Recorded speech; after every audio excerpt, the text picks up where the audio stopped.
Hello friends, welcome back to my channel. पोड़ पिठा ओडिया मानकर फेवरेट पिठा देखिपे। पोड़ पिठा केते सुंदर है देखा ये हूँ लाउर पोड़ पिठा देखिपारत। मझे छेना और नड़ियार पुर दिखाई कराई बहुत टेस्टी। चलते स्टार्ट करवा।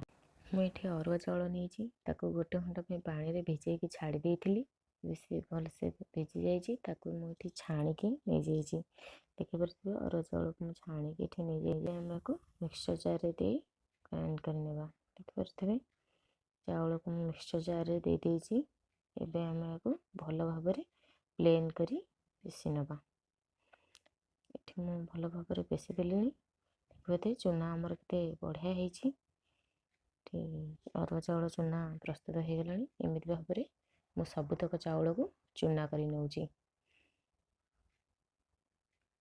चूना आमर ये पूरा प्रस्तुत हो गला। मु गोटे लाउ नहीं देखिपे लाउ के बड़ अच्छी। मुझे हाफ पकाऊँगी। ये मु लाउ को काटिक नहीं जाइए। देखिपे काटिकी भल भाव धोईकी ये मु छाणी नौची। काटिक रखि लाउ को प्रेसर रे दे दूँगी। देखिपे जेहेतु लाउर पानी बाहर बहुत कम पानी देकी गोटे सीटी छाड़ी दूँगी। आमर लाउ पूरा बढ़िया भाव में सीझी जाइए। देखिपे लाउ सीझीगला। एवं पूरा प्रस्तुत कर अल्प छेना नहीं गोटे नड़िया को कोरिकी नहीं। एबे छेना और नड़िया को भल भाव में मिक्स कर दूँगी। छेना और नड़िया को भल भाव में मिक्स कर सारे से 4 ରୁ 5टी गुजराती 4 ରୁ 5टी तेजपत्र गोलमरीच छोट पीस अदा को मुझे छेचिकी पकई देखते सबुतक मसला को मुझे गुंड कर पकई। एवं मिक्स कर गोटे साइड रे रखी दूँगी।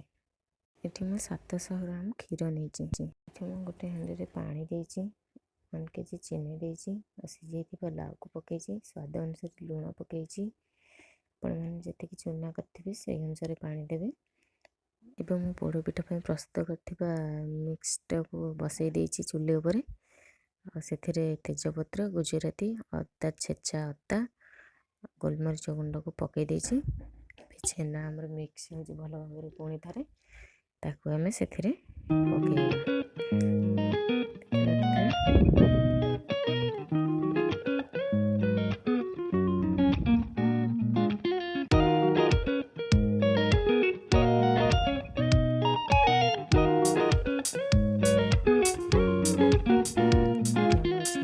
पड़गला। लाउ हांडी भितर हाफ छेना पकईवा आउ हाफ रखा पुर दवापाई ताको भल भाव में गोल नवा। देखिए केमती गोड़ा हो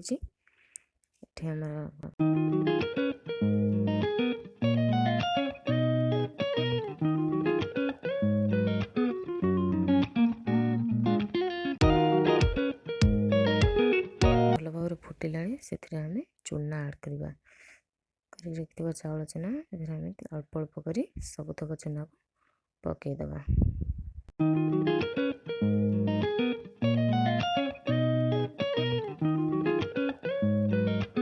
पड़गला भल भाव में मिक्स कर नवा। ये क्षीर सब देदबा भल भाव में गोल नवा। देखिपे आमर चूनाटे केमती फुटवा आरंभ कला। धीरे धीरे बहलिया होची। आमर आण पूरा जंती हो गला पोड़ पिठा। एबे आम तल को ओल्हे दबा। पोड़ पिठा लतिवा स्टार्ट हो गला। प्रथम पानी दिंतु तापर कदली पत्र दिंतु आउे आण देकी मझिरे छेना और नड़िया पुर को दिखाई। छेना नड़िया पुर दिखाई सारे से भल भाव में साइज कर पुणी ए आण देकी भल भाव में कभर कर देखिपे आण आमर ये दिखाई।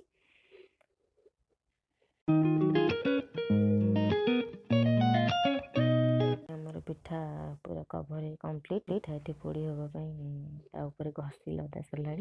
देखिए पूरा गाँ स्टाइल पिठा। ये आमर पिठा ऊपर भाग पूरा पोड़ी गला पूरा पाउंस। एवं आम को काढ़ी नेबा।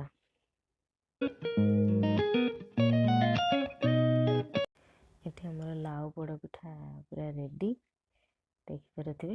ଏବେ ମୁଁ ଆକୁ କାଟିକି ଆପଣମାନଙ୍କୁ ଦେଖାଉଛି। ପୁରା ନରମ ଆଉ ବହୁତ ଟେଷ୍ଟି ମଧ୍ୟ ହେଇଥିବ। ଦେଖିପାରୁଥିବେ ମୁଁ ଛଡ଼ଉଛି, କଦଳୀପତ୍ର ଉପରଟା ପୁରା ପୋଡ଼ି ଯାଇଛି। ପିଠା ପୁରା ସୁନ୍ଦର ହେଇଛି, ଆର ଟେଷ୍ଟ ବି ବହୁତ ବଢ଼ିଆ ହେଇଥିବ। ଏବେ ମୁଁ ତାକୁ କାଟି ନେଉଛି। ମୁଁ ଏଠି ପୁରା କାଟିକି ନେଇ ଆସିଛି। ଦେଖିପାରୁଥିବେ କେତେ ସୁନ୍ଦର ହେଇଛି ପିଠାଟା।